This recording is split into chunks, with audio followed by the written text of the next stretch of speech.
একাধিক জায়গা থেকে দেখিয়েছি যে ব্রাহ্মণ কাকে বলে। আমি মহাভারত অনুশাসন পর্ব থেকে দেখিয়েছি, তিনি আমার একটা শ্লোকের জবাব দেননি যে মানে ব্রাহ্মণ কাকে বলে। ব্রাহ্মণের গর্ভে আর ব্রাহ্মণের ওরস থেকে যে সন্তান জন্মগ্রহণ করে তাকে ব্রাহ্মণ বলে, সে মূর্খ হোক আর পণ্ডিত হোক, ব্রাহ্মণ বা ব্রাহ্মণী। আসেন আমি এখান থেকে দেখিয়ে দিই, ব্রাহ্মণ যে মূর্খ হোক, যেটা মনুষ্য সংহিতাতে দশম অধ্যায় স্পষ্ট আছে, ব্রাহ্মণ যদি সে মূর্খ হয় তবুও সে পূজনীয়, ব্রাহ্মণ যদি মূর্খ হয় তবুও সে পূজনীয়, এটা শাস্ত্রের কথা, মনুর কথা। এবার 2 নম্বর পয়েন্ট দেখেন, এখানে আমি একটা কথা বলছি, মানে শূদ্রকে, যে শূদ্র হচ্ছে যে শূদ্রের গর্ভ থেকে জন্মগ্রহণ করে সেই শূদ্র, কিন্তু আমাদের পণ্ডিতজি বারবার বোঝাতে চেয়েছেন যে মূর্খ সেই শূদ্র না, শাস্ত্রের কথা বলছে না, এটা সম্পূর্ণ এটা তার ব্যাখ্যা। এটা আরো কিছু দেখায়, শিব পুরাণ দেখেন ভগবান শিব কি বলছে। আমি বিষ্ণুর কথা বলেছি, এবার শিব পুরাণে কি বলছে দেখেন, ভগবান শিব তিনি কি বলছেন, মানবগণ বিশুদ্ধ আচরণ ভক্তি বলে ক্রমে উচ্চ বর্ণে জন্মগ্রহণ করতে সবর্ণসের রূপ মানে ফলোৎকৃষ্ট লাভ করেন। এখানে ভগবান শিব তিনিও বলছেন মানুষ জন্মগ্রহণ তাই করে ব্রাহ্মণ নেই, মানুষ যে জন্মগ্রহণ করে এটা হচ্ছে ব্রাহ্মণ হয়ে। দেখেন শিব পুরাণে আরেকটা দেখেন, মানে এখানে শিব পুরাণ সনত কুমার চ্যাপ্টারের 55 নম্বর অধ্যায় 13 নম্বর শ্লোক, এখানে বলছে জন্মই ব্রাহ্মণ সংজ্ঞার হেতু। তিনি বলছেন যে না, জন্মসূত্রে নাকি ব্রাহ্মণ নয়। দেখেন শিব পুরাণ আবার দেখাচ্ছি, শিব পুরাণ সনত কুমার অধ্যায় দেখেন, জন্মই ব্রাহ্মণ সংজ্ঞার হেতু, সংস্কার উপনয় দ্বিজ সংজ্ঞার কারণ বিদ্যা বিপ্র। এখানে পরিষ্কার হচ্ছে জন্মটাই ব্রাহ্মণ। সুধী ভক্ত মণ্ডলী, আপনাদের সকলকে আমরা স্বাগত জানাচ্ছি আজকের এই আলোচনায়। কয়েকদিন পূর্বে আমাদের ইসকনের শ্রীপাদ প্রেমাঞ্জন প্রভুর সাথে বাদার রাহুল হোসেনের একটা বিতর্ক হচ্ছিল। সেই বিতর্কের বিষয়বস্তু ছিল ব্রাহ্মণ জন্মগত না গুণকর্মগত। তো বাদার রাহুল তিনি বলছিলেন যে এই বর্ণ এটা হচ্ছে কি জন্মগত, এবং তিনি বিভিন্ন রকম যুক্তি উপস্থাপন করছিলেন, এবং তার উত্তরে শ্রীপাদ প্রেমাঞ্জন প্রভু তিনি ভালোভাবেই তা উপস্থাপন করেছেন। কিন্তু বাদার রাহুল তিনি সেই সমস্ত বিষয়গুলো এড়িয়ে গেছেন এবং শাস্ত্র থেকে এখান সেখান থেকে কিছু যুক্তি দেখিয়েছে, কিন্তু তার বাহ্যিক মিনিংটা তিনি গ্রহণ করছেন, তার অন্তর্নিহিত যে মিনিং আছে সেটা তিনি উপলব্ধি করতে পারেননি। যে মানুষের জন্মটা যে পূর্ব কৃতকর্মের ফল, এর জন্য আপনি ব্রহ্মবৈবর্ত পুরাণ দেখেন, ব্রহ্মবৈবর্ত পুরাণের কথা যদি খুব ভালোভাবে দেখেন তাহলে বুঝতে পারবেন যে ব্রহ্মবৈবর্ত পুরাণের মধ্যে সুস্পষ্ট ভাবে কিছু কথা আছে, যেটা আমি দেখাবো।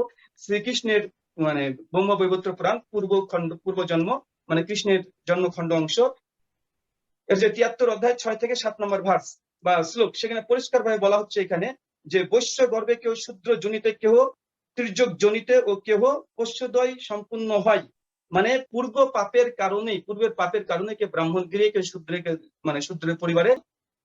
2 নম্বর প্রমাণ মহাভারত দেখেন, এটা 39 খণ্ড অনুশাসন পর্ব, আমরা দেখাচ্ছি এবার অনুশাসন পর্ব। আচ্ছা, এটা দেখছেন, ব্রাহ্মণ হইতে ব্রাহ্মণের গর্ভে উৎপন্নই ব্রাহ্মণ হয়। পয়েন্ট অফ ভিউ সকলে দেখেন, ব্রাহ্মণ হইতে ব্রাহ্মণীর গর্ভে উৎপন্ন পুত্রই ব্রাহ্মণ হয়, এই বিষয়ে কোনো সন্দেহ নেই। দেখেন ব্রাহ্মণ কিভাবে হয়, বলছে ব্রাহ্মণের মানে ব্রাহ্মণ বীর্য, মানে স্বামী স্ত্রী যদি একজন ব্রাহ্মণ এবং দুজনই যদি ব্রাহ্মণ হয়, ওই পুত্র উৎপন্ন হলে সে ব্রাহ্মণ হয়। তারপর ব্রাহ্মণ হইতে ক্ষত্রিয় ও বৈশ্য ভার্যের গর্ভে উৎপন্ন পুত্র ব্রাহ্মণ হইয়া থাকে। পরিষ্কার বোঝার সুবিধার্থে যে আমাদের পণ্ডিত তিনি বলছেন কি, যে মানুষ তার মানে জন্মসূত্রে সে ব্রাহ্মণ হয় না। যদি জন্মসূত্রে ব্রাহ্মণ না হয়, তাহলে আমার একটা প্রশ্ন, যে কোনো ব্যক্তি যদি ব্রাহ্মণ পরিবারে জন্মগ্রহণ করে তাহলে অসহ্যের বিধান কেন পার্থক্য আছে? কেউ বলছে যে ব্রাহ্মণ যদি হয় তাহলে 10 দিন, যদি সে ক্ষত্রিয় হয় 12 দিন, যদি বৈশ্য হয় তাহলে 15 দিন, এবং শূদ্র যদি হয় তাহলে সম্পূর্ণ 1 মাস অসহ্য পালন করে। তো জন্মসূত্রে যদি ব্রাহ্মণ স্বীকার না করা হয়, তাহলে স্বয়ং ব্রহ্মা পুরাণে এই কথা কেন আসছে যে অসহ্যের বিধানের ক্ষেত্রে? তো বাদার রাহুল তিনি বিভিন্ন শাস্ত্র যুক্তির মাধ্যমে বোঝাতে চাইছেন যে বর্ণ হচ্ছে কি জন্মগত, এবং তিনি কয়েকটা উদাহরণ দিলেন। এখন আমি শাস্ত্র থেকে উদাহরণ দিচ্ছি যে ব্রাহ্মণ কোনো জন্মগত নয়। তো সে সম্বন্ধে ভরদ্বাজ ভিগুকে প্রশ্ন করছে। ভরদ্বাজ মুনি বলছেন এটা কোথায় আছে, মহাভারতের শান্তি পর্ব মুখ্য ধর্মে বলা হয়েছে 188 অধ্যায়, জঙ্গমানাম অসংখ্য অয়ম স্থাবরাঞ্চ জাতয় তেষাং বিবিধ বর্ণানাম কুতো বর্ণ বিনিশ্চয়। ভরদ্বাজ ঋষি বলছেন, হে ভৃগু মুনি, এখানে স্থাবর জঙ্গমগণের অসংখ্য জাতি, তো সেই বিবিধ বর্ণের কি প্রকারে বর্ণ নির্ণয় হয়। স্থাবর মানে যেগুলো চলতে পারে না, গাছপালা আদি, আর যে সমস্ত জীব চলতে পারে জঙ্গম, তাদের মধ্যে অনেক তো জাতি রয়েছে, এদের বর্ণ কিভাবে নির্ণয় হবে। না, ভৃগুমুনি তার উত্তর দিয়েছেন, ন বিশেষ অস্তি বর্ণানাম সর্ব ব্রাহ্মণম ইদম জগৎ ব্রহ্মণা পূর্বশিষ্টং হি কর্মভি বর্ণতাঙ্গতম। ভিখু বললেন, ব্রহ্মা কর্তৃক পূর্বে সৃষ্ট সমগ্র জগৎই ব্রাহ্মণময় ছিল। তখন একটা বর্ণ ছিল, সেটা হচ্ছে হংস। তখন অন্য কোনো বর্ণসমূহ বিশেষ রূপে ছিল না। এই জগতে প্রাণীগণ পরে কর্ম দ্বারা ভিন্ন ভিন্ন বর্ণ সংজ্ঞা লাভ করিয়াছে। এটা হচ্ছে আপনার প্রশ্নের উত্তর, যে প্রথমে ব্রহ্মাজি যখন সৃষ্টি করেছেন সকলেই ব্রাহ্মণময় ছিল। সত্যযুগে সকলে ব্রাহ্মণ স্বভাব সম্পন্ন ছিল।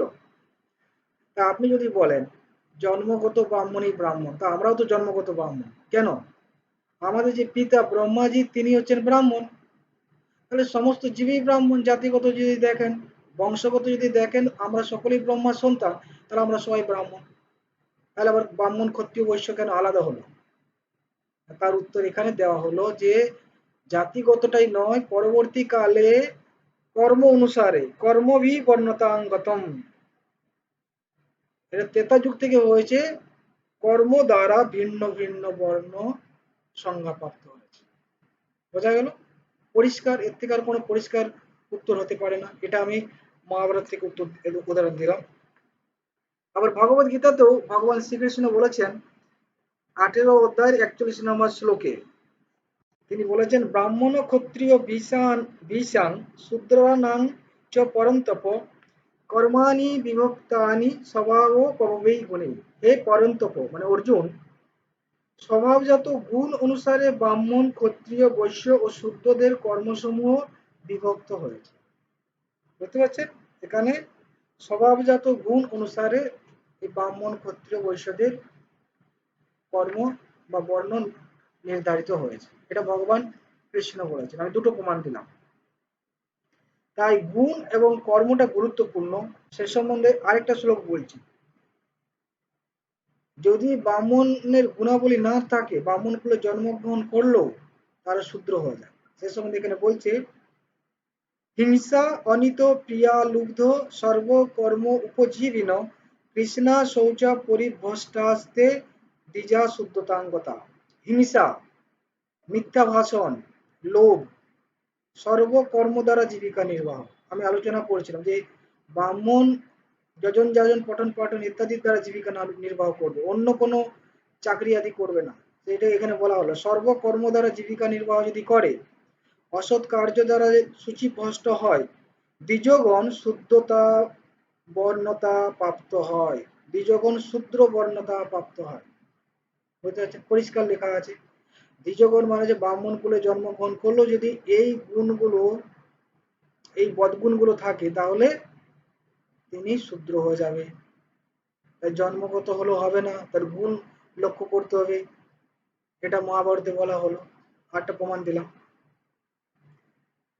তো ব্রাহ্মণ যে গুণগত, সেটা সম্বন্ধে আরো পরিষ্কারভাবে বলা হচ্ছে। ভরদ্বাজ ঋষি ভৃগুকে বলছেন যে, হে দ্বিজোত্তম বিপ্রর্ষে বাগ্মীশ্রেষ্ঠ ব্রাহ্মণ কি প্রকারে হয়, ক্ষত্রিয় বৈশ্য শূদ্রই বা কি প্রকারে হয় তা বলুন। ব্রাহ্মণ ক্ষত্রিয় বৈশ্য শূদ্রের মানে কাকে বলে সেটা আপনি বলুন। তাহলে যদি ব্রাহ্মণ জাতিগত হতো, তাহলে উনি বলতে পারতেন ব্রাহ্মণ কুলে জন্মগ্রহণ করলেই ব্রাহ্মণ হয়। উনি সেটা বলেননি। দেখুন, শুনুন কি বলছেন। ভৃগু বলছেন, ভৃগু তদুত্তরে বললেন, যিনি জাতকর্মাদি সংস্কার দ্বারা সংস্কৃত। জাতকর্মাদি মানে দশবিধ সংস্কার আছে, যেটা শুরু হয় গর্ভধান সংস্কার, কিন্তু এইসব সংস্কার এখন আর কেউ করে না। 10টা কর্ম সংস্কার করতে হয়, সংস্কৃত হতে হবে। শৌচ সম্পন্ন, বেদ অধ্যয়নরত, যজনযাদন আদি ষটকর্ম পরায়ণ, যেটা আমি বলেছিলাম, শৌচাচার স্থিত, গুরুর সম্যক উচ্ছিষ্টভোগী, গুরু প্রিয়, নিত্য ব্রতপরায়ণ, সে বিভিন্ন রকম ব্রত করবে, সত্যনিষ্ঠ, তাকেই ব্রাহ্মণ বলা যায়। ওনাকে তো উনি বলেনি যে জন্মগতভাবে ব্রাহ্মণ, উনি এই গুণের কথা বলছেন কেন? আর মানে গুণগতই হচ্ছে ব্রাহ্মণ, এটা শাস্ত্রে প্রমাণ হয়েছে, কত জায়গাতে বলা হয়েছে। আপনি আমাকে আপনি আমি আপনাকে আরেকটু উদাহরণ দিচ্ছি। স্কন্দ পুরাণ, স্কন্দ পুরাণ নাগরখণ্ডম 239 অধ্যায়ের 31 নম্বর শ্লোকে বলা হয়েছে, জন্মনা জায়তে শূদ্র সংস্কারাৎ দ্বিজ উচ্যতে। জন্ম অনুসারে প্রত্যেকে হচ্ছে কি শূদ্র, কিন্তু সংস্কারাৎ দ্বিজ উচ্যতে, সংস্কার গ্রহণ করার মাধ্যমে সে দ্বিজ হয়। তা আপনি বলছেন জন্ম থেকেই ব্রাহ্মণ, এখানে জন্ম জন্ম থেকে ব্রাহ্মণের কথা বলা হলো?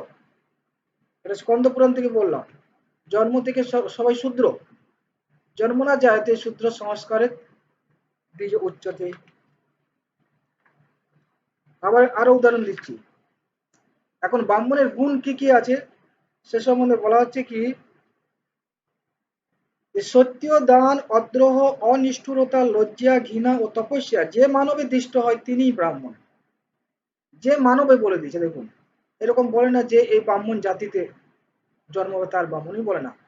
সত্য, দান, অদ্রোহ, অনিষ্ঠুরতা, লজ্জা, ঘৃণা এবং তপস্যা যে মানবে দৃষ্ট হয়, যার মধ্যেই দৃষ্ট হয়ে যাবে, সে যে কুলে জন্মগ্রহণ করুক না কেন, তিনি হচ্ছেন ব্রাহ্মণ। এটা ভগবান বোঝাতে চেয়েছে।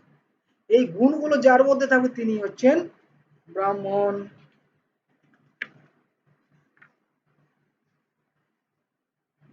তাই ব্রাহ্মণের যে গুণাবলী সেগুলো যদি অন্য বর্ণের মধ্যেও থাকে তাকেও ব্রাহ্মণ বলে জানতে হবে। তার উদাহরণ দিচ্ছি ভাগবতম থেকে। নারদমুনি বলেছেন, নারদমুনি কি বলছেন, যস্য জল লক্ষণং প্রোক্তং পুংস বর্ণ অভিব্যঞ্জকম যদন্যত্রাপি দৃশ্যতে তত্তনৈব বিনির্দিশেৎ। যস্য লক্ষণং প্রোক্ত, যা লক্ষণ আমি বললাম, ব্রাহ্মণ ক্ষত্রিয় বৈশ্যের যে লক্ষণগুলো বললাম, সেই লক্ষণগুলো যদি অন্য বর্ণেরও যদন্যত্রাপি দৃশ্যতে, অন্য বর্ণে অর্থাৎ অন্য জাতিতে জন্মগ্রহণ করেছে তাদের মধ্যে যদি দৃশ্য হয়, অর্থাৎ বৈশ্য পরিবারে জন্মগ্রহণ করেছে, তো ব্রাহ্মণের গুণগুলো যদি তাদের মধ্যে দেখা যায় তাহলে কি হবে, তত্ত্বনৈব বিনির্দিশে, তাকে সেই বর্ণ বলেই জানতে হবে। এর থেকে আর পরিষ্কার কোনো হয় কি বলুন? একদম পরিষ্কার বলে ভাবে নারদ মুনি বলেছেন ভাগবতমে, যে ব্রাহ্মণের গুণ যদি অন্য বর্ণেও দেখা যায় তাকে ব্রাহ্মণ বলে জানবে, এখানে বলা হয়েছে। অপরপক্ষে ব্রাহ্মণ কুলে জন্মগ্রহণ করেও যদি তার মধ্যে ব্রাহ্মণের গুণ না থাকে সে সম্বন্ধে বলা হচ্ছে কি, না সকল দ্রব্য ভোজনের অতি বিশিষ্ট। ব্রাহ্মণ যদি অখাদ্য কুখাদ্য খায় বা যে কোনো আহার করে না, ব্রাহ্মণের আহার হচ্ছে সাত্বিক আহার হওয়া উচিত। সাত্বিক আহার সম্বন্ধে ভগবান ভগবত গীতায় বলেছেন সাত্বিক আহার কি। ব্রাহ্মণ যেহেতু সত্যগুণে তার সাত্বিক আহার থাকবে, রাজসিক অমেদ্য কুমেদ্য খাবে না। সকল দ্রব্য ভোজনের অতি বিশিষ্ট, যার সব কিছু খাবারে আসক্তি আছে, সকল কর্মচারী, আবার একই কথা বলা আছে, সবার মানে অন্য বর্ণের কাজ করবে না।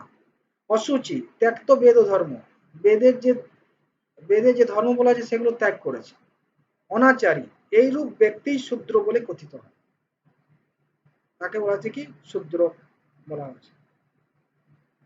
আরেকটা আপনাকে উদাহরণ দিচ্ছি, একদম মোক্ষম উদাহরণ, সেটা শুনে নেন। এটা আছে কি মহাভারত শান্তি পর্ব 189 অধ্যায় বলা আছে কি, শূদ্রে তু যৎ ভবেৎ লক্ষ্যং দ্বিজে তচ্চ ন বিদ্যতে নৈব শূদ্র ভবেৎ শূদ্র ব্রাহ্মণ নচ ব্রাহ্মণ। তো মানেটা হচ্ছে এটাই যে ব্রাহ্মণাচিত গুণাবলী যদি শূদ্রের মধ্যে দেখা যায় তাহলে তিনি শূদ্র নন। ব্রাহ্মণোচিত গুণাবলী যদি শূদ্রের মধ্যে দেখা যায় তাহলে তিনি শূদ্র নয়। অপরপক্ষে ব্রাহ্মণোচিত গুণাবলী যদি ব্রাহ্মণে দেখা না যায় তাহলে তিনি ব্রাহ্মণ নন।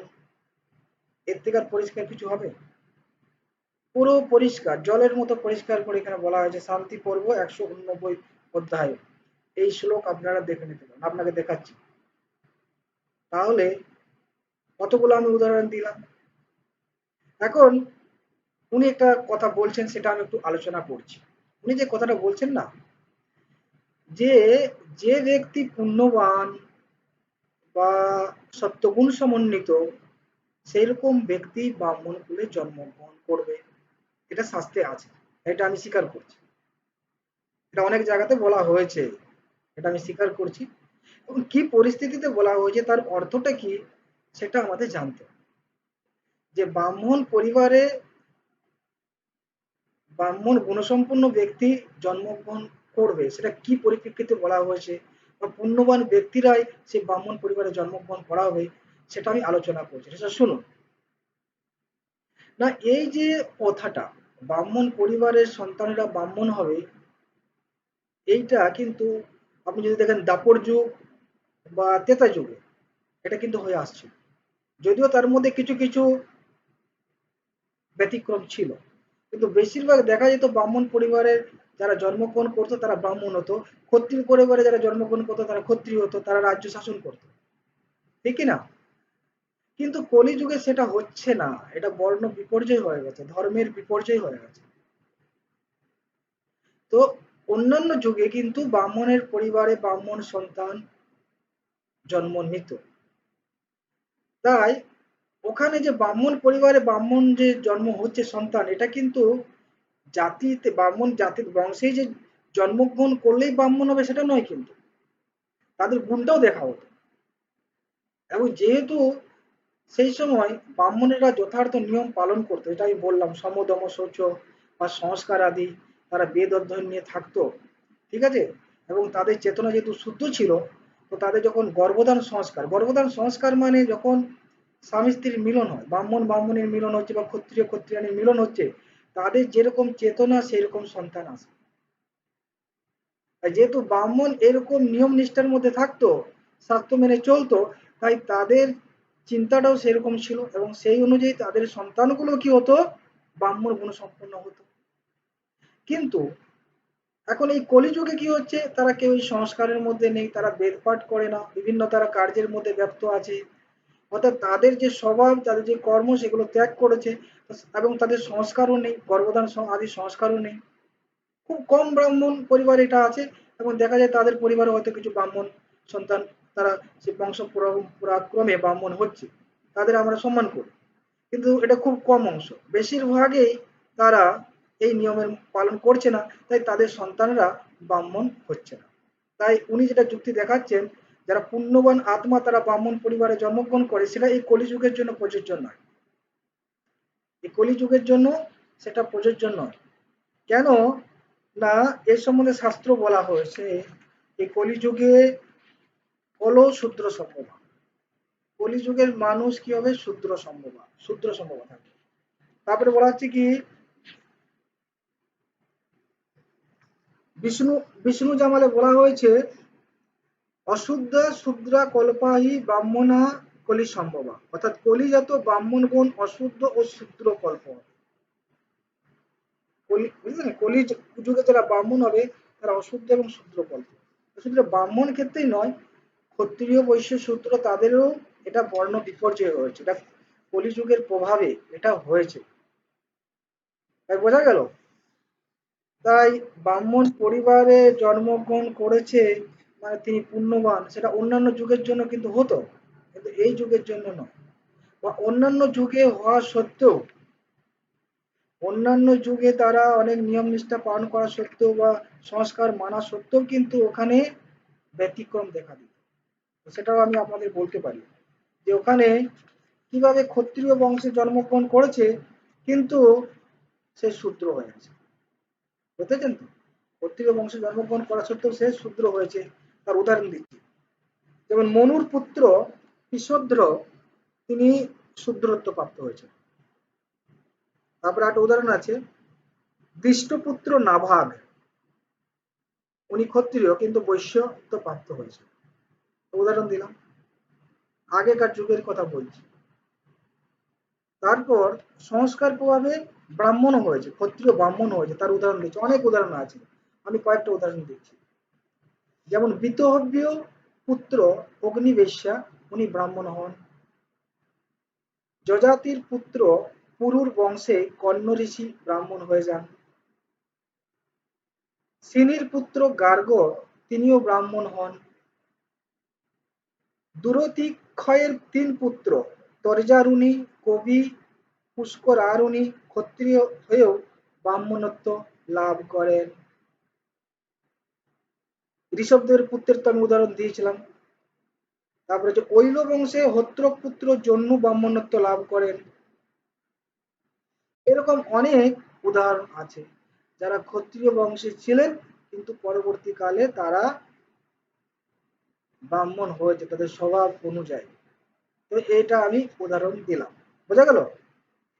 তাই জন্মগতভাবেই ব্রাহ্মণ হবে বা ব্রাহ্মণের পরিবারে ভালো সন্তানেরা আসবে, সেটা অন্যান্য যুগের জন্য ঠিক ছিল, কিন্তু এখন নেই। যেমন আমরা দেখতে পাই, এটা ব্যবহারিক উদাহরণ দিচ্ছি, শক্তিগড়ের ল্যাংচা, এটা খুব ভালো, ঠিক কিনা? খুব টেস্টি, তো ওর নাম আছে। কিন্তু শক্তিগড়ের ল্যাংচাটা ওই জায়গাতে হচ্ছে বলে শক্তিগড়ের বাতাস বা ওখানে সূর্য আলাদা নেই, বাতাসও একই বইছে একই মাটিতে, সেখানে অন্য কোনো জায়গা নয়, একই রকমই আর 5টা জায়গার মতোই শক্তিগড়, কিন্তু ওখানে শক্তিগড়ের ল্যাংচাটা এত ভালো কেন? সেখানকার ল্যাংচার গুণ, ল্যাংচার গুণগত মান, স্বাদ বা কারিগররা যারা বানাচ্ছে তারা খুব সুন্দরভাবে বানাচ্ছে, সেই জন্য সেই ল্যাংচাটা বিখ্যাত। তার জন্য বলেছে শক্তিগড়ের ল্যাংচা, বুঝলে কিনা? কিন্তু ধরুন ওই শক্তিগড়ে কিছুদিন পর তার গুণগত মানটা যদি বজায় না রাখে ল্যাংচা, ঠিক না, তার স্বাদ যদি ভালো না হয় আর চিনির পরিবর্তে নুন দিয়ে দেয়, তা আপনি কি ওই শক্তিগড়ের ল্যাংচা খাবেন নাকি? বলবেন না শক্তিগড়ের ল্যাংচা খুব ভালো, আগে তার ভালো নাম ছিল, কারণ সে সিস্টেম ফলো করতে, তার গুণ কোয়ালিটি ছিল তাই। এখন নষ্ট হয়ে যদি যায়, তো আপনি কি ওখানে ল্যাংচা খাবেন? খাবেন না। হতে পারে আপনি মুক্তিগড়ের ল্যাংচা খাবেন, মুক্তিগড়ে যদি ওই শক্তিগড়ের থেকে ভালো বানায়, তো আপনি তখন মুক্তিগড়ের ল্যাংচা খাবেন, বোঝা গেল? তো সেরকম ভাবে ব্রাহ্মণ জাতি বা ক্ষত্রিয় জাতি, আগে তারা সেই জাতিটার নাম ছিল, তাদের গুণগতভাবে কার্যগতভাবে সবকিছু সেই জাতিটা ফলো করত। ক্ষত্রিয় সেরকম গুণগত এবং কার্যগত স্বভাব তাদের সেই রকমই ছিল, কিন্তু এই কলির প্রভাবে সেটা এখন কি হয়ে গেছে, সেই গুণ আর ইত্যাদি নেই, শুধু জন্ম সূত্রে রয়েছে। তো সেটাকে আমরা গ্রহণ করবো না। যেমন আপনি শক্তিগড়ের ল্যাংচার যদি গুণ হারিয়ে যায়, আপনি শক্তিগড়ের ল্যাংচার চিনির পরিবর্তে নুন দেয়, নুন দিয়ে রান্না করে, তো আপনি ওটা খাবেন না। আপনি তো অন্যান্য শক্তিগড়ের ল্যাংচা সে অনেকদিন আগে ভালো আগের থেকে খেয়ে আসছে বাপ আমার পূর্বপুরুষেরা, আমিও এটাই খাবো, এটা না, বুঝলি কিনা?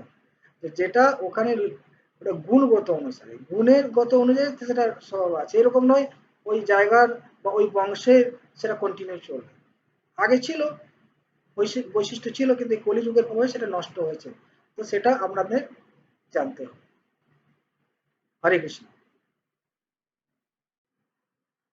তো শ্রীপাদ প্রেমাঞ্জন প্রভু তিনি বলছিলেন, শাস্ত্র থেকে যুক্তি দেখাচ্ছিলেন যে ব্রাহ্মণ বা অন্যান্য বর্ণগুলো গুণ এবং কর্ম অনুসারে হয়েছে, কিন্তু বাদার রাহুল তিনি বিভিন্ন যুক্তির দ্বারা উপস্থাপন করতে চাইছিলেন যে না, ব্রাহ্মণ আদি বর্ণগুলো গুণ কর্ম অনুসারে নয়, এটা হচ্ছে জন্মগত, বংশগত।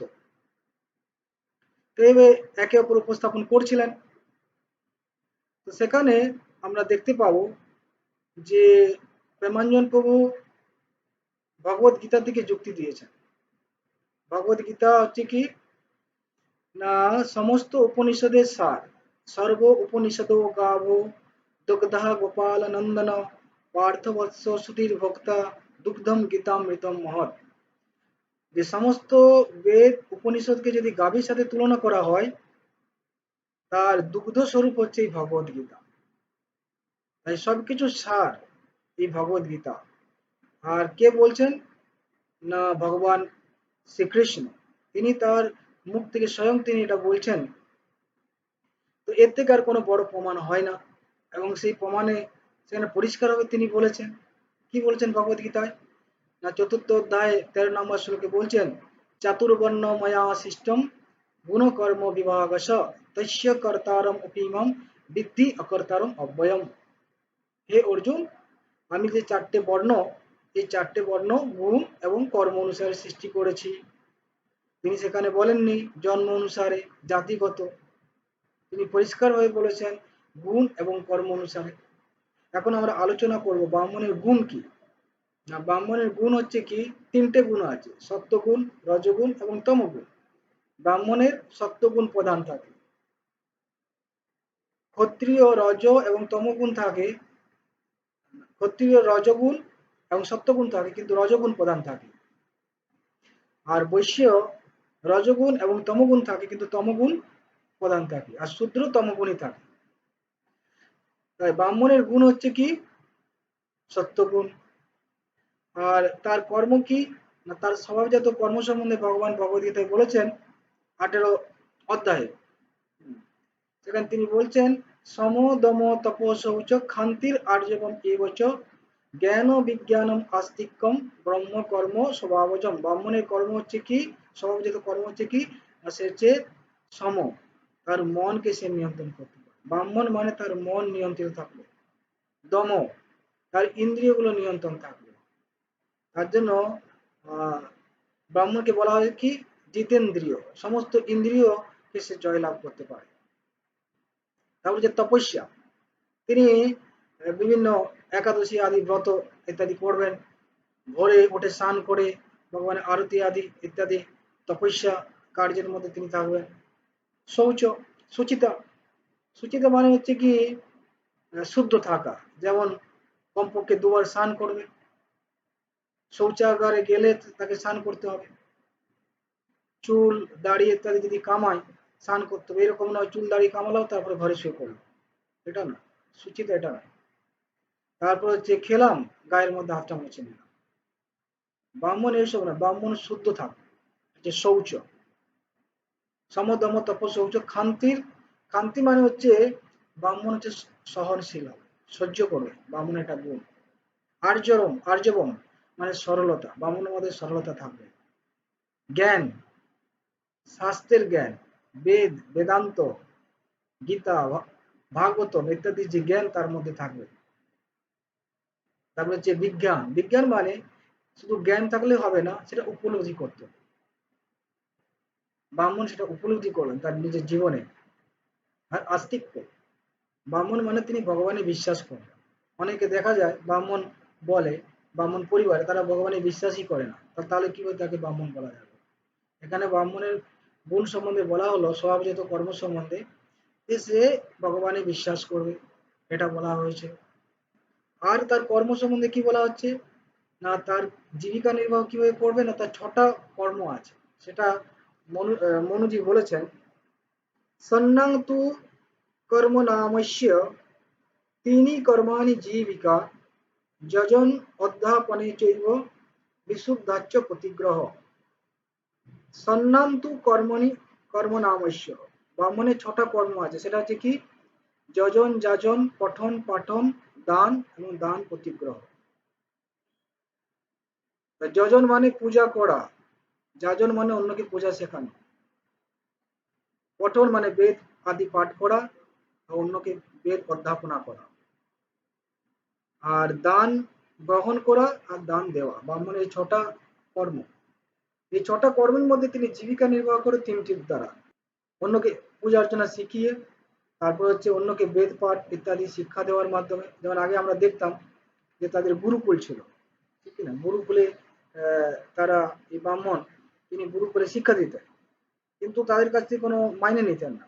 তিনি কি নিতেন, প্রণাম, গুরু দক্ষিণা, যেটা বলা হচ্ছে কি দান প্রতিগ্রহ, অর্থাৎ তাকে কেউ দান দিত, প্রণামী দিত, সেটা তিনি গ্রহণ করতেন, এবং যদি সেটা বেশি হয়ে যেত প্রণামী, তখন তিনি সেটা আবার দান করতেন, ব্রাহ্মণ আবার অন্যকে দান করতেন। এটা হচ্ছে ব্রাহ্মণের জীবিকা, এগুলোর দ্বারা জীবিকা নির্বাহ করবে। কিন্তু ব্রাহ্মণ অন্য কারো কাছে চাকরি করবে না, বা ব্রাহ্মণ কোনো বিজনেস করবে না, এটা ব্রাহ্মণের গুণকর্ম। তো এই অনুসারে ভগবান এই ব্রাহ্মণ ক্ষত্রিয় বৈশ্য তিনি ভাগ করেছেন, বিভাগ করেছেন। তো এটা হচ্ছে কি বিজ্ঞানসম্মত ভাব, বিজ্ঞানসম্মত ভাবে এটা ভাগ করা হয়েছে। অনেকে বলে যে ভগবান এই জাতিভেদ প্রথাটা করেছে। না, ভগবান জাতিভেদ প্রথা করেননি। জাতিভেদ প্রথাটা ভগবান করেনি। জাতিভেদ প্রথা মানে যে এই বংশে যার জন্ম হবে, ব্রাহ্মণ বংশে জন্মগ্রহণ করে ব্রাহ্মণ হবে, ক্ষত্রিয় বংশে জন্মগ্রহণ করলে ক্ষত্রিয় হবে, এটা ভগবান কিন্তু বলেনি। ভগবান বলেছেন যার গুণ থাকবে এবং কর্ম যার ওরকম হবে, সে ব্রাহ্মণ ঘরে জন্ম নিক, ক্ষত্রিয়ের জন্ম নিক, শূদ্রের জন্ম নিক, সেই হচ্ছে ব্রাহ্মণ। যেমন একটা উদাহরণ দিচ্ছি, যেমন কেউ 60% যদি নাম্বার পায় তাহলে তাকে সে ফার্স্ট ডিভিশন হয়। 45% তার বেশি যদি নাম্বার পায় তাহলে তাকে সেকেন্ড ডিভিশন বলা হয়। এটা আমাদের স্কুলে এটা নিয়ম আছে, ঠিক না? তো সেরকম ভাবে যখন যে কোনো ছেলে, সে হতে ব্রাহ্মণের ছেলে হতে পারে, ক্ষত্রিয় ছেলে হতে পারে, তার টাইটেল যাই থাকুক না কেন, যে 60% নাম্বার পাবে সে হচ্ছে ফার্স্ট ডিভিশন পাস করেছে, বুঝেছি কিনা? কিন্তু কেউ যদি বলে না এরকম হবে না, যে ব্রাহ্মণের ছেলে সেই ফার্স্ট ডিভিশন পাবে, যে ক্ষত্রিয় ছেলে সে সেকেন্ড ডিভিশন পাবে, এটা যে অবৈজ্ঞানিক একটা যুক্তি। ভগবান এটা বলেননি। ভগবান বলেছেন বর্ণ জাতিভেদ প্রথার কথা বলেননি, জন্মগত বলেননি, তিনি বলেছেন গুণ এবং কর্ম অনুসারে। এই গুণ কর্ম হচ্ছে স্ট্যান্ডার্ড, যে এই গুণ কর্ম যার মধ্যে থাকবে তিনি হবেন ব্রাহ্মণ, তিনি হবেন ক্ষত্রিয়, তিনি হবেন বৈশ্য। কিন্তু বাদার রাহুল, তিনি দেখুন কিভাবে এত সুন্দর ব্যাখ্যাটাকে কিভাবে ভুলভাবে ব্যাখ্যা করেছে, আমরা শুনুন। তিনি মূলত যেটা বলেছেন 4th অধ্যায় 13 নম্বর শ্লোক বলছেন যে চতুর্বর্ণ মায়া সৃষ্টাং গুণা কর্ম বিভাগস্য। পণ্ডিত যেখানে ব্যাখ্যা করতে গিয়ে বলছেন যে গুণা কর্মা, এই গুণ কর্ম দিয়ে তিনি বলতে চাচ্ছেন যে মানুষ যে গুণ নিয়ে জন্মগ্রহণ করবে, ওই গুণের পরে যদি কর্ম দিয়ে তার গুণকে পরিবর্তন করতে পারে, মানে প্রথমে তার গুণ, মানে কোন গুণ নিয়ে জন্মগ্রহণ করছে, তার কর্ম যদি একজন শূদ্র হয়ে শূদ্র পরিবারে জন্মগ্রহণ করলো, কিন্তু সে যদি কর্মটা করে ব্রাহ্মণের, তাহলে সে ব্রাহ্মণ হতে পারে। এটা আসলে মানে আমার কথা, আমি মনে করি যে এই শ্লোকটার একটা ভুল ব্যাখ্যা। কেননা সম্পূর্ণভাবে আমি আপনাকে দেখাই যে উনি আমাকে ইসকনের অনুবাদ দেখিয়েছেন, ইসকনের অনুবাদ, যে ইসকনে এই অনুবাদ করা হয়েছে, প্রভুপাদ করেছে। কিন্তু আপনাদেরকে দেখাই, এটা হচ্ছে শাঙ্কর ভাষ্য। শাঙ্কর ভাষ্য শ্রীমদ ভগবত গীতার আজ থেকে 700 বছর প্রায় আগেকার মানে ব্যাখ্যা। এখন নব্য ভাষ্যকার তার অনেক রকমের করতে পারে, কিন্তু আদি ভাষ্যকার যেটা স্বামী শঙ্কর আচার্য, তিনি পরিষ্কারভাবে তিনি কি বলছেন এখানে গুণ কর্ম। এখন এই গুণ বলতে যে একজন ব্যক্তি যে গুণ নিয়ে জন্মগ্রহণ করে, সে যদি ব্রাহ্মণ পরিবারে জন্মগ্রহণ, সে ব্রাহ্মণই হবে। এখানে পরিষ্কারভাবে আমি দেখাতে পারি। অথবা প্রাণীদের পূর্ব জন্মকৃত কর্মের সংস্কার বর্তমান জন্ম স্বীকার্য অভিমুখী হয়, তখন অভিব্যক্ত হয়, তখন তাকে স্বভাব বলে। এখানে স্বভাব গুণ কোনটা? এটা কি আপনি যে স্বভাব নিয়ে জন্মগ্রহণ করছেন সেটা? এখানে শঙ্কর আচার্য পরিষ্কার বলছেন একজন মানুষের পূর্ব জন্মের পাপের কারণে হোক আর পুণ্যের কারণে হোক, ইহ জন্মে সে হয় ব্রাহ্মণ অথবা ক্ষত্রিয় অথবা শূদ্র জন্মগ্রহণ করে। তার মানে এটা স্পষ্ট গীতার এই ভাষ্য থেকে, যারা আপনারা শঙ্করকে মানেন, শঙ্কর ভাষ্য মানেন, তারা স্পষ্ট এখান থেকে বুঝে যাচ্ছে। আপনারা শুনলেন এই ব্যাখ্যাটা, যে উনি যে কি বলছেন বোঝাই যাচ্ছে না। এত সুন্দর ব্যাখ্যাটাকে ভগবান বলেছেন গুণ কর্ম অনুসারে আহ, এই বর্ণ হয়েছে। ওনার এই প্রয়াসটা কিরকম জানেন তো? এই সূর্য রয়েছে, সূর্যের আলোকে জোনাকি পোকার আলোকের দ্বারা আচ্ছাদিত করতে চায়, সেটা সম্ভব না, সেটা সম্ভব না। তো আমি একটা প্র্যাকটিক্যাল উদাহরণ দিচ্ছি, যে ব্রাহ্মণ জাতিগত নয়, একটা খুব ভালো উদাহরণ দিচ্ছি, শুনুন। ভাগবতমে ঋষভদেবের কাহিনী আছে।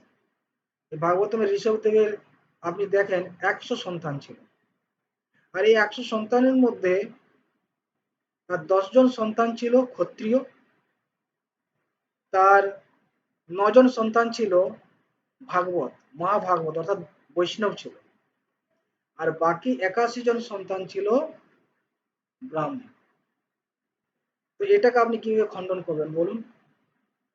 এখানে বলা হচ্ছে এই ঋষভদেব তিনি হচ্ছেন ক্ষত্রিয় এবং তিনি তার পত্নী ক্ষত্রিয়ানী, তার গর্ভের সন্তান, তো তারা 3টে বর্ণ হয়ে গেল। এটা কি যুক্তি আছে? উনি অনেক জায়গা থেকে যুক্তি দেখাচ্ছেন ব্রাহ্মণীর গর্ভের সন্তানই ব্রাহ্মণ হবে, কিন্তু এখানে তো দেখতে পাচ্ছি যে ক্ষত্রিয় বংশে 3টে বর্ণ হয়েছে, এটা ভাগবতমে বলা হয়েছে, এর যুক্তি কি? এখন উনি যুক্তি দিয়ে দেবেন কি, হতে পারে যুক্তি দেখাতে পারেন যে এই ঋষভদেবের এই ক্ষত্রিয় ছেলেগুলো ব্রাহ্মণের কৃপা লাভ করে সে ব্রাহ্মণ হয়ে গেছে। উনি একটা এরকম যুক্তি দেখিয়েছে, যখন প্রেমাঞ্জন প্রভু যুক্তি দেখিয়েছিলেন যে দেখুন বিশ্বামিত্র উনি ক্ষত্রিয় বংশে জন্মগ্রহণ করে উনি ব্রাহ্মণ হয়েছে, এটা প্রমাণ আছে। তখন উনি কি বলেছেন কি জানেন? আপনারা শুনতে পাবেন, ভিডিওতে আছে এটা।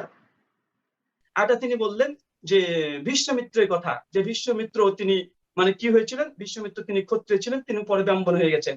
অনুশাসন পর্বতে মহাভারতের দেখেন বিশ্বমিত্রর ক্ষত্রিয় পরিবারের হলেও তিনি ব্রাহ্মণ কেন হয়েছিলেন, কারণ যে চবন ঋষি বিশ্বমিত্রর বাবাকে আশীর্বাদ করেছিল, এখানে মুনি ঋষিদের আশীর্বাদের কারণেই সে ব্রাহ্মণ প্রাপ্ত হয়েছে।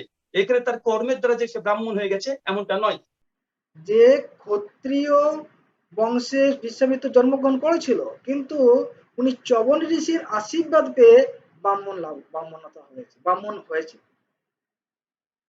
আচ্ছা, বিশ্বামিত্র ক্ষত্রিয় কুলে জন্মগ্রহণ করার পর চবন ঋষির আশীর্বাদে ধরলাম উনি ব্রাহ্মণ হয়ে গেছে। তো ব্রাহ্মণ কি করে হলো? উনি কি এই আহ, শরীর ত্যাগ করে ব্রাহ্মণের গর্ভে জন্মগ্রহণ করে ব্রাহ্মণ হয়েছে? এরকম তো উদাহরণ নেই। তিনি ওই জীবনেই ব্রাহ্মণ হয়েছে। তো তাই আপনি যে যুক্তি দেখাচ্ছেন না জন্মগত ব্রাহ্মণ, সেটা তো খণ্ডন হয়ে গেল। আপনি নিজেই তো নিজের যুক্তি খণ্ডন করলেন। বিশ্বামিত্র ক্ষত্রিয় বংশে জন্মগ্রহণ করে সেই জীবনেই ব্রাহ্মণ হয়ে গেছিল। উনাকে নতুন করে ব্রাহ্মণের গর্ভে জন্ম নিতে হয়নি। তা আপনি নিজের যুক্তির দ্বারা নিজেই খণ্ডন করলেন, নিজের যুক্তি খণ্ডন করলেন। আরেকটা আমি যুক্তি দেখাচ্ছি, যেটা হচ্ছে কি, বিশ্বামিত্র ক্ষত্রিয় কুলে জন্মগ্রহণ করে চবন ঋষির কৃপায় ব্রাহ্মণ হলেন। আচ্ছা, উনি ক্ষত্রিয় ছিলেন, ব্রাহ্মণ হলেন, এটা বলা হলো। তো ব্রাহ্মণ হলেন মানে তার মধ্যে কি পরিবর্তন হলো? মানে ব্রাহ্মণের স্ট্যান্ডার্ডটা কি, মানদণ্ডটা কি? উনি ব্রাহ্মণ হলেন, কি করে বোঝা গেল ব্রাহ্মণ হলেন? জন্ম তো নিলেন না, তাহলে কিভাবে হলেন? না, তার মানদণ্ডটা হচ্ছে গুণ ও কর্ম। যে ওনার গুণ এবং কর্ম, ওনার স্বভাব ব্রাহ্মণের মতো হলো। সেটা হতে পারে, আপনি বলতে পারেন, আপনার কথা যদি মেনে নিলাম যে চবন ঋষির কৃপায় হয়েছে, কিন্তু তার মধ্যে কি হয়েছে না, গুণ ও কর্ম পরিবর্তন হয়েছে, সেই হিসাবে তিনি ব্রাহ্মণ হলেন। বোঝা গেল কি? তাই এইভাবে তিনি অনেক জায়গাতে ভুলভাবে ব্যাখ্যা করেছে। হতে পারে যে উনি হয়তো এটা বুঝতে পারেনি। উনি নিশ্চয়ই চাইবে না মানুষকে বিভ্রান্ত করা। আমি এই ভিডিওটা বানাচ্ছি এই জন্য যে উনি ওখানে বলেছেন, একটা প্রথম দিকে বলেছেন যে আমি খুশি হব, সবচেয়ে বেশি আনন্দ হব যদি আমি পরাজিত হয়ে যাই। অর্থাৎ এই যে জাতিভেদ কথাটা ভুল, এটা যদি ভুল প্রমাণিত হয়, আমি খুশি হব। এটা ওনার উদার মনোভাব। তো সেই জন্য আমিও চেষ্টা করছি স্বাস্থ্য থেকে। তবে উনি বলেছেন যে আমি স্বাস্থ্য নির্দেশে কিন্তু আমাকে পরাজিত করতে, সেই জন্য আমি স্বাস্থ্য থেকে যুক্তি দিয়ে বা ওনার কথাগুলোর মাধ্যমে আমি বোঝার চেষ্টা করছি যে দেখুন, গুণ এবং কর্ম অনুসারেই কিন্তু ব্রাহ্মণ হয়। যার উদাহরণ আমি দিলাম ঋষভদেবের কথা, এটা আপনি খণ্ডন করুন। এটা আমি একটা যুক্তি দিলাম, আরো পরবর্তী আমি যুক্তি দেখাচ্ছি, সেটা শুনুন।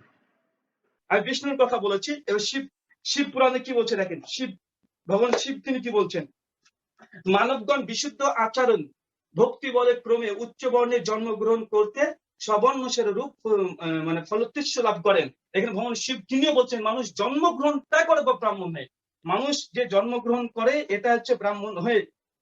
দেখেন শিব পুরাণে আরেকটা দেখেন, মানে এখানে শিব পুরাণ সনত কুমার চ্যাপ্টারের 55 নম্বর অধ্যায় 13 নম্বর শ্লোক, এখানে বলছে জন্মই ব্রাহ্মণ সংজ্ঞার হেতু।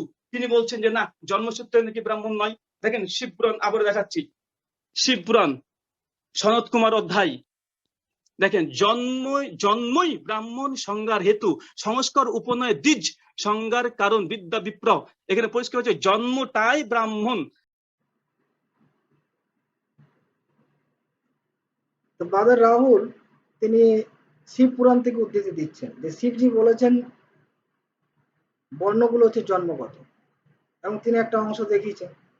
কিন্তু ওই শ্লোকের আগে পিছে দেখাননি, একটু শুধু জায়গা নিয়ে সেটা বিশ্লেষণ করছে। আমরা যদি দেখি ওই শ্লোক বিশ্লেষণ করলে আগে পিছে, তাহলে কিন্তু জন্ম অনুসারে নয়, গুণকর্ম অনুসারে বলা হয়েছে। উনি অনেক সময় শ্লোকের উদ্ধৃতি দিচ্ছে, কিন্তু হয়তো এই পুরাণ বলছে, কিন্তু কত অধ্যায় কত শ্লোক সেটা ভালোভাবে বলেন না। তো একটু অল্প লাইন নিয়ে বিশ্লেষণ করলে সেটা তো বোঝা যাবে না, তার অন্তর্নিহিত মানেটা কি সেটাও বুঝতে হবে। তো আমি এখন শিবজি কি বলছেন, এটা মহাভারতে বলছেন। শিবজি মহাভারতে বলছেন, তো এটা আমি আপনাকে একটা লাইন নয়, পুরো শ্লোক বাই শ্লোক বোঝাচ্ছি, ঠিক আছে?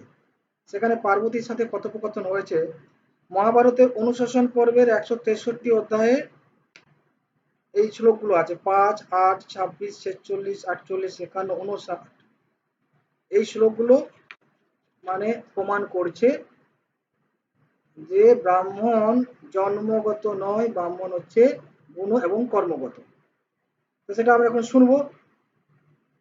পার্বতী বলছে, উমা উবাচ এতন্মে সংশয়ং দেব বদ ভূত পতে নগ ত্রয়ো বর্ণা প্রকৃত্যেহ কথং ব্রাহ্মণ্যম আপনুষু। পার্বতী বলছেন,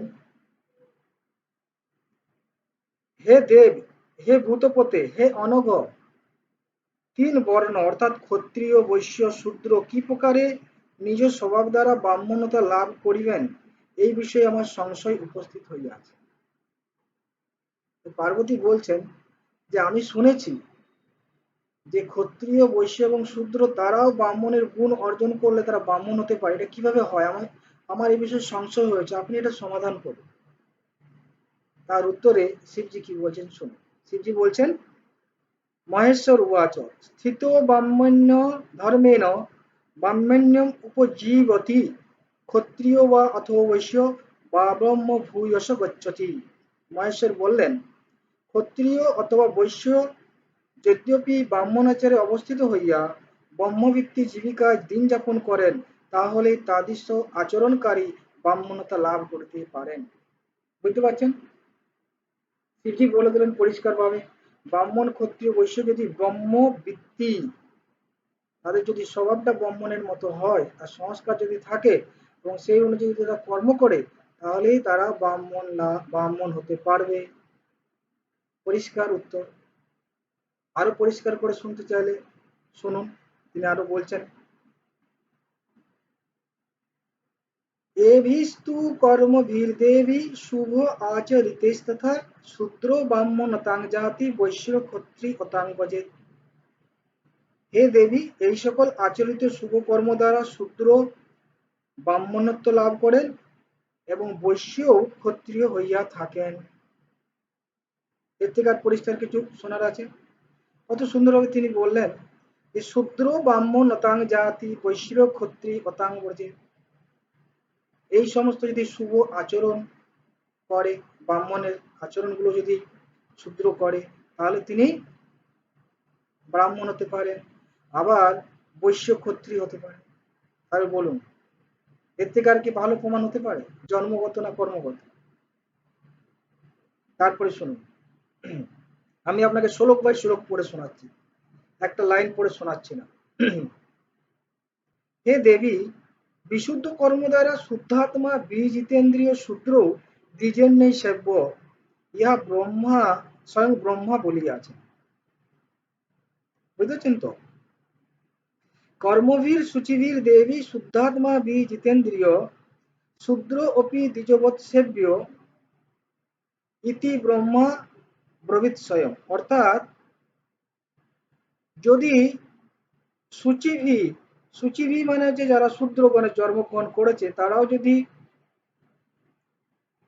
শুদ্ধাত্মা হয়ে এবং জিতেন্দ্রিয় অর্থাৎ তাদের ইন্দ্রিয় সংযম করে, ব্রাহ্মণের একটা গুণ আছে না, দম মানে ইন্দ্রিয়কে সংযত করবে, মনকে নিয়ন্ত্রণ করবে, এরকম যদি হয়, তাহলে শূদ্র অপি দ্বিজবৎ সেব্য, শূদ্রকে দ্বিজের মতো তার সেবা করতে হবে। এটা ব্রহ্মাজি বলেছেন, শিবজি নয়, ব্রহ্মাজি বলেছেন। শিবজি তো বলছেন, আবার ব্রহ্মাজিও বলেছেন। বলুন, এটা প্রমাণ।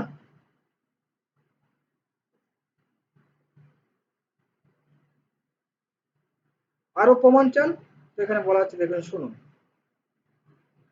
স্বভাব কর্ম চ শুভম যত্র শূদ্র অপি তিষ্ঠতি বিশিষ্টস দ্বিজাত বিশিষ্টস দ্বিজাতির্বৈ বিজ্ঞেয় ইতি মেমতি। যে শূদ্রের শুভ কর্ম ও সৎ স্বভাব দৃষ্ট হয়, তাহাকে দ্বিজ জাতি অপেক্ষা বিশিষ্ট জানিতে হইবে, ইহাই আমার বিচার। বুঝতে পারছেন? জন্মগত কোথায় বলুন? শূদ্র যদি শুভকর্ম সৎস্বভাব হয়, তাকে দ্বিজ জাতি অপেক্ষা শ্রেষ্ঠ বলে মনে করতে হবে। আর কি উত্তর চান? আরো শুনুন কি বলছে। ন যোনিনাম न जोनिनापि संस्कारो न सूतं न च सन्तति कारणानि द्विजत्वस्य वित्तम् एव तु कारणम्। ন যোনিনাপি, যোনিনা মানে হচ্ছে জন্ম, জন্মগতভাবে ব্রাহ্মণ হয় না, পরিষ্কার কেটে দিল ন যোনিনাপি। ন সংস্কারও, সংস্কারের দ্বারাও ব্রাহ্মণ হওয়া যাবে না। তা আপনি বলতে পারেন সংস্কারের দ্বারা তো ব্রাহ্মণ হওয়ার কথা বলা হয়েছে, কেন এখানে বলা হচ্ছে সংস্কার দ্বারা ব্রাহ্মণ হবে না? না, সংস্কারের দ্বারা ব্রাহ্মণ তখনই হবে যার স্বভাব থাকবে ব্রাহ্মণের মতো, তাকে যদি সংস্কার দেওয়া হয় তখন সে ব্রাহ্মণ হবে। বুঝতেছেন কিনা যেটা এখানে বলা হচ্ছে? পুরোটা পড়ে নি তারপরে বলছি। ন সুতম, সুতম মানে বেদ পাঠের দ্বারা। ন চ সন্ততি, সন্ততি মানে আমি ব্রাহ্মণের পুত্র হয়ে গেলাম, আমি ব্রাহ্মণ হব, হবে না। একদম পরিষ্কার ভাবে কেটে দিচ্ছে, দেখুন এর থেকে আর পরিষ্কার কিছু হতে পারে না। তারপরে বলছেন কি, কারণানি দ্বিজত্বস্য বৃত্তম এব তু কারণম। দ্বিজের কারণ হচ্ছে তার বৃত্ত, বৃত্ত মানে হচ্ছে কি তার স্বভাব, তার যে স্বভাব, তার যে সংস্কার, পূর্ব সংস্কার বা স্বভাব, এটাই হচ্ছে ব্রাহ্মণের কারণ। তাই যেটা বললাম এই সংস্কার দ্বারাও, সংস্কার মানে হচ্ছে ট্রেনিং। যেমন আমি বলছি কোনো কোনো ছেলে ক্রিকেট খেলতে ভালোবাসে, তাকে যদি একটু খেলতে ভালোবাসে মানে ভালো পারে, তাকে যদি ট্রেনিং দেন তাহলে ক্রিকেটার হবে। এই ট্রেনিং দেওয়াটা হচ্ছে সংস্কার। কিন্তু একটা ছেলে ক্রিকেট খেলতে পারে না, ফুটবল খেলতে পারে, আপনি তাকে যদি ক্রিকেট খেলার ট্রেনিং দেন তাহলে সে কি হবে? ক্রিকেটার হতে পারবে না, যতই তাকে ট্রেনিং দেন। এই সংস্কারটা হচ্ছে মানে ট্রেনিং। কিন্তু যার প্রবণতা যেরকম থাকবে, এরকম আমরা দেখি আমরা স্কুল কলেজেও অনেক ছেলে আছে বিজ্ঞান নিয়ে পড়াশোনা করছে, তার ওটাতে ন্যাক আছে, তাকে যদি ওটাতে ট্রেনিং দেওয়া হয় সেটা ওটা হতে পারবে। তো ডাক্তারের ন্যাক আছে এবং তার সেই গুণাবলী আছে, তাকে যদি ট্রেনিং দেওয়া হয় সেটা হবে। কিন্তু আরেকজন ব্যক্তির, একটা ছেলের ওসব পড়তে ভালো লাগে না, সে হয়তো এমনি কোনো যন্ত্রপাতি নিয়ে কাজ করতে ভালোবাসে, তো তাকে যদি আপনি বলেন ডাক্তার হয়ে যাও, তো তাহলে কি হবে না? বুঝলেন কি না? তো তাই বৃত্ত বা স্বভাবটাই হচ্ছে ব্রাহ্মণ। এই বংশটাটা নয় বা সংস্কারও নয়, বেদ অধ্যয়ন নয় বা ব্রাহ্মণের পুত্র হয়ে গেলেই ব্রাহ্মণ হওয়া যাবে না। বেদান্ত সূত্রে বলা হয়েছে কি, বেদান্ত সূত্রের 3:1:37-এ তদ্ভাব নির্ধারণে চ পবিত্রে, তার ভাব মানে কোন বর্ণ, এটা এটা নির্ধারণ করার জন্য তার কি দরকার? পবিত্রে, পবিত্রে মানে বৃত্ত মানে তার সংস্কারটা কিরকম। বোঝা গেল কি? এটা বেদান্ত সূত্রে বলা হয়েছে। আর ছান্দোগ্য উপনিষদে মধ্বাচার্য সাম সংহিতা থেকে বলেছেন, আর্যবং ব্রাহ্মণে সাক্ষাৎ শূদ্রে অনার্যব লক্ষণম গৌতমস্তু ইতি বিজ্ঞায় সত্য কামাম উপানয়ত।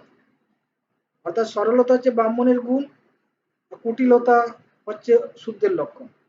তাই গৌতম ঋষি এটা জানতে পেরে সত্যকামকে উপনয়ন সংস্কার দিয়েছিল, কেন তার স্বভাবটা ছিল ব্রাহ্মণের, তার বৃত্তিটা ছিল ব্রাহ্মণের। বুঝতে পারছেন তো? তাই বৃত্তিটা হচ্ছে মূল বিষয়, যেটা শিবজি বললেন। বৃত্তি মানে তার স্বভাব, তার সংস্কারটা কিরকম আছে, এবং যে কোনো বর্ণেই হোক না কেন সেটা হবে। তারপর কি বলছেন শুনুন।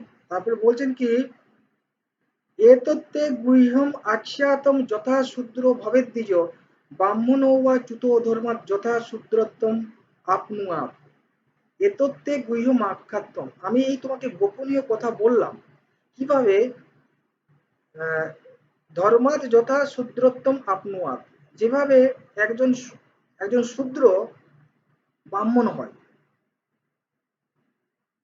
ব্রাহ্মণ বা চ্যুত ধর্মাৎ, কিভাবে একজন শূদ্র ধর্ম পালন করার মাধ্যমে ব্রাহ্মণ হয়, আবার ব্রাহ্মণ বা চ্যুত ধর্মাৎ, ব্রাহ্মণ যখন ধর্ম থেকে চ্যুত হয়ে যায় যথা শুদ্ধোত্তম আপনুয়া, এই ব্রাহ্মণ কুলে জন্মগ্রহণ করে যদি তার ধর্ম থেকে বিচ্যুত হয়ে যাবে তাহলে তিনি কি হবেন? শূদ্র হয়ে যাবেন। এরকম নয় জন্মগত ভাবে হয়ে গেল বাস তিনি ব্রাহ্মণ গণে ব্রাহ্মণ না, তার ধর্ম যদি পালন না করে বা তার গুণ কর্ম যদি ঠিক না থাকে তাহলে তিনি শূদ্র হয়ে যাবে। এটা শিবজি বলেছে। বলুন আর কি উদাহরণ চান? যেটা আমরা একাধিক জায়গা থেকে দেখিয়েছি যে ব্রাহ্মণ কাকে বলে, আমি মহাভারত অনুশাসন পর্ব থেকে দেখিয়েছি, তিনি আমার একটা শ্লোকের জবাব দেননি। যে মানে ব্রাহ্মণ কাকে বলে? ব্রাহ্মণের গর্ভে আর ব্রাহ্মণীর ঔরস থেকে যে সন্তান জন্মগ্রহণ করে তাকে ব্রাহ্মণ বলে।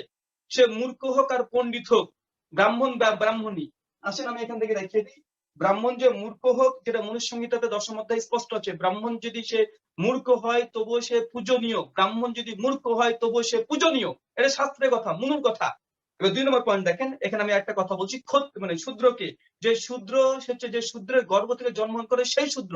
কিন্তু আমাদের পণ্ডিতজি বারবার বোঝাতে চেয়েছেন যে মূর্খ সেই শূদ্র না, শাস্ত্রের কথা বলছে না, এটা সম্পূর্ণ এটা তার ব্যাখ্যা। এটা আরো কিছু দেখায়। তো রাহুল ভাই তিনি আরেকটা যুক্তি দেখাচ্ছিলেন যে বলা হয়েছে কি ব্রাহ্মণ পরিবারের সন্তান এই ব্রাহ্মণ, এবং সেই ব্রাহ্মণ যদি মূর্খ হয় তাকেও ব্রাহ্মণ বলে স্বীকার করা হয়েছে। কোথায় না মনুসংহিতে উনি উদাহরণ দিয়েছে।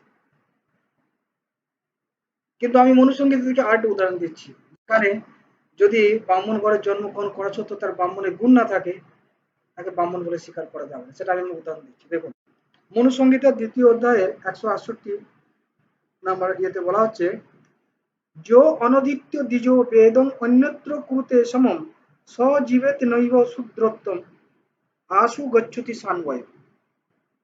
যে ব্রাহ্মণ বেদশাস্ত্র অধ্যয়নে যত্ন না করিয়া অন্যান্য বিষয়ে সম করে, তিনি জীবদ্দশাতেই সবংশের সত্তর শুদ্ধতা লাভ করেন। বুঝতে পারছেন? উনি শূদ্রত্ব প্রাপ্ত হয়ে যান যদি বেদ পাঠ যদি না করে, বেদশাস্ত্র যদি অধ্যয়ন না করে। আবার বলা হচ্ছে কি ১৭২ বলা আছে ১৭২ নম্বর শ্লোকে, শূদ্রেণ হি সমস্তাবৎ যাবৎ বেদ ন জয়তি। যে কাল পর্যন্ত বেদে অধিকার না জন্মে তৎকাল অবধি ব্রাহ্মণের শূদ্রের সহিত সাম্য জানিবে। এটা কোথায় বলা হয়েছে? এটা বলা হয়েছে মনুসংহিতাতে বলা হয়েছে ২য় অধ্যায়ে। যতদিন না সে বেদ পাঠ করছে, তা আপনি বললেন মূর্খ হোক না কেন সে ব্রাহ্মণ, ওরা আছে কি মূর্খ হলেও তাকে ব্রাহ্মণ বলে জানবে, মানে তাকে মানে উৎসাহ দেওয়া হচ্ছে, সে যেন হতাশা না হয়, এই জন্য বলা হয়েছে। কিন্তু এখানে দেখুন মনুসংহিতাতে আমি বললাম যে যতক্ষণ না পর্যন্ত সে বেদ পাঠ করছে, ব্রাহ্মণকে কি বলা হয়? পণ্ডিত বলা হয়। পণ্ডিতজি কেন বলা হয়? সে ব্রাহ্মণ ধর্মশাস্ত্র সে জানবে, সে মূর্খ কেন হবে? এখানে সে মনু মহারাজ বলছেন এটা, ততক্ষণ পর্যন্ত তাকে শূদ্রের সাথে সমান বলে মনে করবে। মহাভারতে অনুশাসন পরে বলা হয়েছে কি, শ্রুতি স্মৃতি উভয়ের নেত্রে বিপ্রাণাং পরিকীর্তিত এখনো বিকলকানো দাভ্যাম অন্ধ পরিকীর্ততে। বেদ এবং শ্রুতি স্মৃতি ব্রাহ্মণগণের দর্শনেন্দ্রিয়দ্বয়। বেদ মানে যেটা শ্রুতি, আর স্মৃতি মানে হচ্ছে পুরাণ আদি ইত্যাদি বা মহাভারত, এই দুটো হচ্ছে ব্রাহ্মণের দুটো চোখ। কেউ যদি বেদ না পাঠ করে তার একটা চক্ষু কানা, যদি স্মৃতি না পড়ে তাহলে আরেকটা কানা, অর্থাৎ দুটো চোখই কানা। অর্থাৎ ব্রাহ্মণকে বেদ এবং পুরাণ, মহাভারত, রামায়ণ এই সমস্ত কিছু অধ্যয়ন করা উচিত, এটা বলা হচ্ছে। তাই মূর্খ হলে তাকে ব্রাহ্মণ বলা হবে না। তারপরে এখানে আরো বলা হচ্ছে, আপনার অত্রি ঋষি তিনি বলেছেন যে যেরকম কাঠের হাতি, চামড়ার হরিণ, সেরকম ভাবে বেদ অধ্যয়ন রহিত বিপ্র, এই তিনটি একই রকম। কারণ যদি কাঠের হাতি থাকে তাহলে কি মূল্য আছে? চামড়া দিয়ে এটা খেলনার আর কি হরিণ, সেটা কি মূল্য?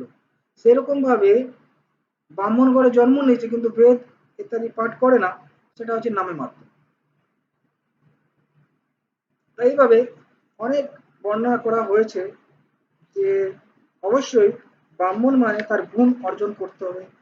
সেটা হচ্ছে কি শাস্ত্রে বলা হচ্ছে কি, জন্ম না যায়তে শূদ্র সংস্কারে ভবেৎ দ্বিজ বেদ পাঠাৎ ভবেৎ বিপ্র ব্রহ্ম জানাতি ইতি ব্রাহ্মণ।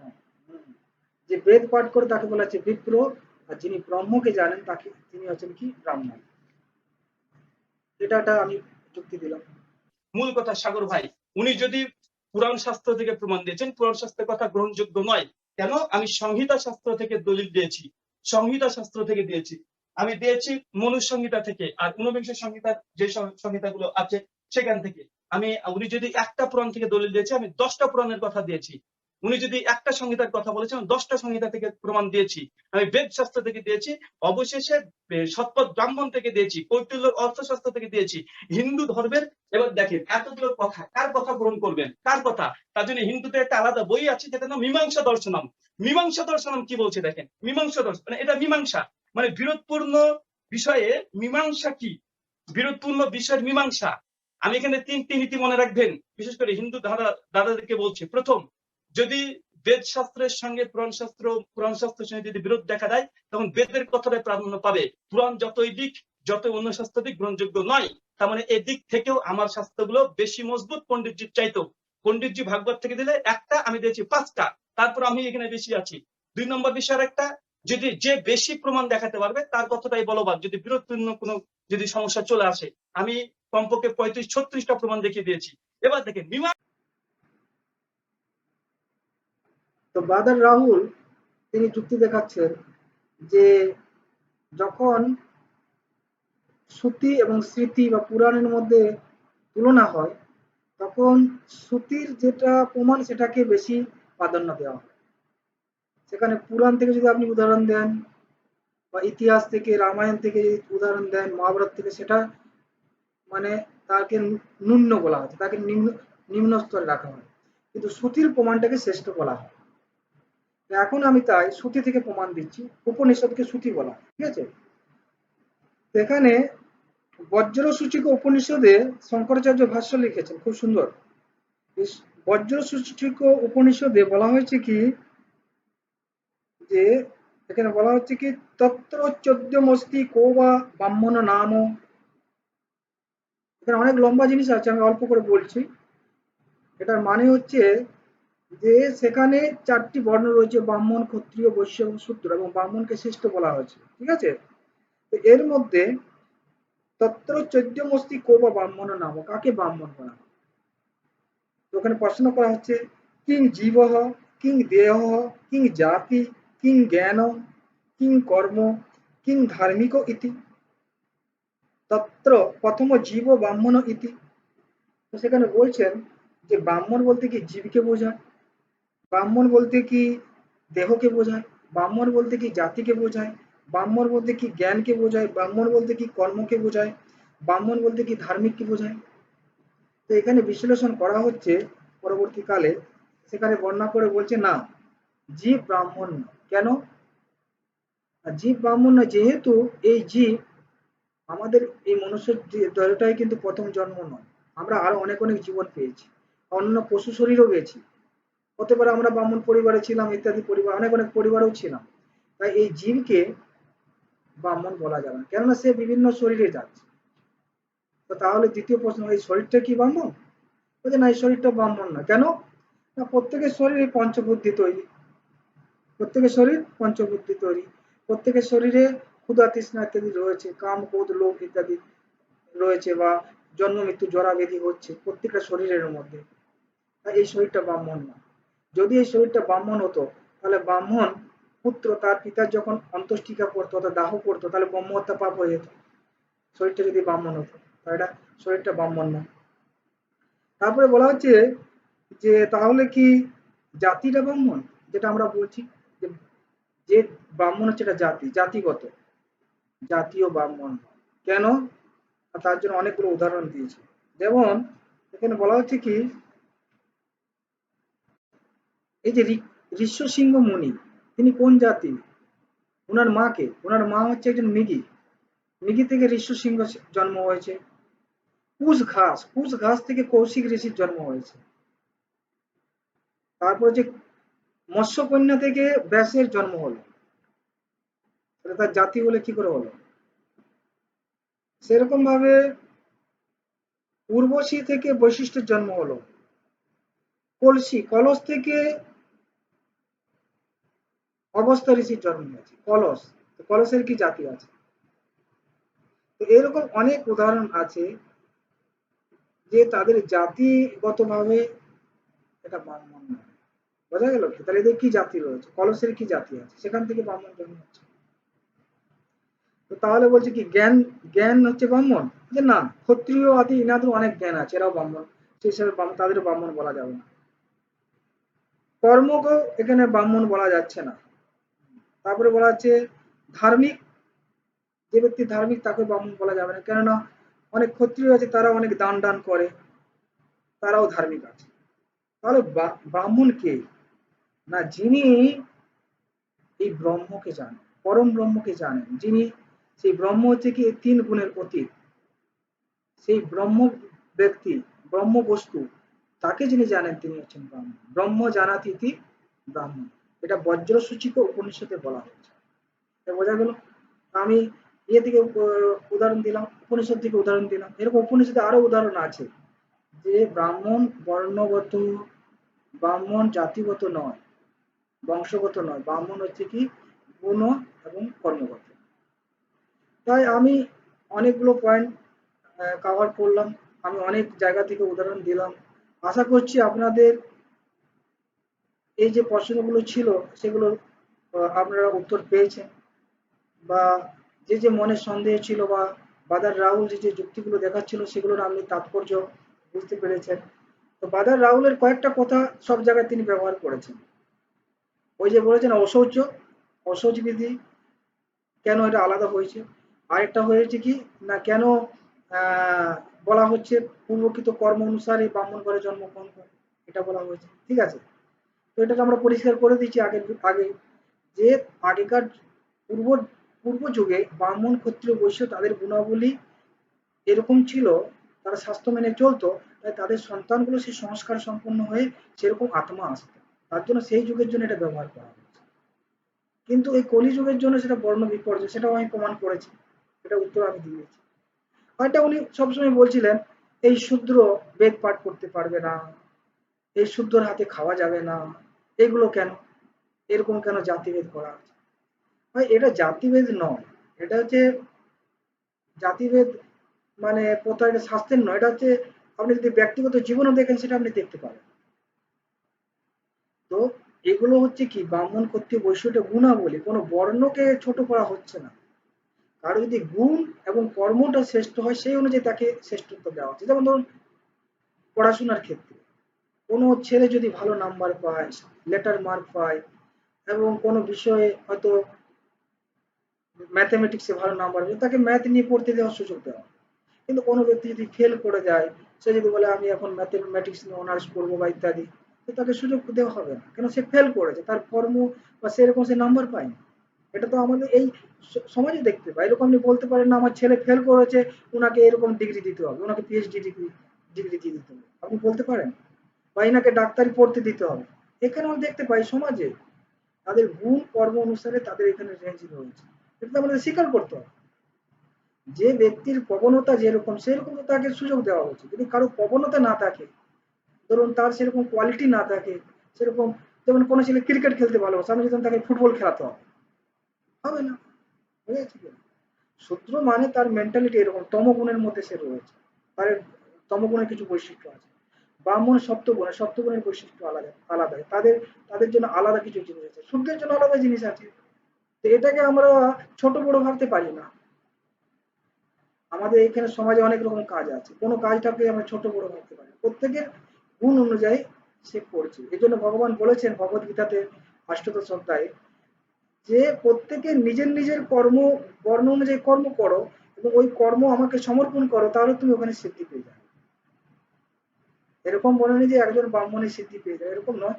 প্রত্যেকের যে যে গুণের মধ্যে রয়েছে সেই কর্ম আমাকে সমর্পণ করো। ব্রাহ্মণ ব্রাহ্মণের কর্ম, ক্ষত্রিয় ক্ষত্রিয়ের কর্ম, বৈশ্য বৈশ্যের কর্ম, শূদ্র শূদ্রের কর্ম যদি ভগবানকে অর্পণ করে, সেই স্বভাব থেকে যদি কর্ম করে, তাহলে তারাও আস্তে আস্তে সিদ্ধি লাভ করতে পারবে। এটা ভগবদ্গীতায় বলেছে।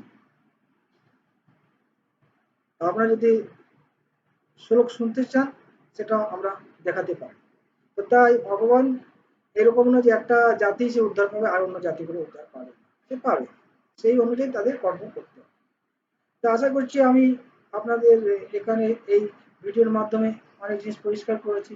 আর বাদার রাহুল বলছিলেন যে আমি ওই জাতিভেদ কথাটা মানি না জন্মগত, আমি সবচেয়ে খুশি হব যদি আমি পরাজিত হয়ে যাই এই ইয়েতে, তবে অবশ্যই আমি স্বাস্থ্যগত যুক্তির দ্বারা পরাজিত হতে চাই।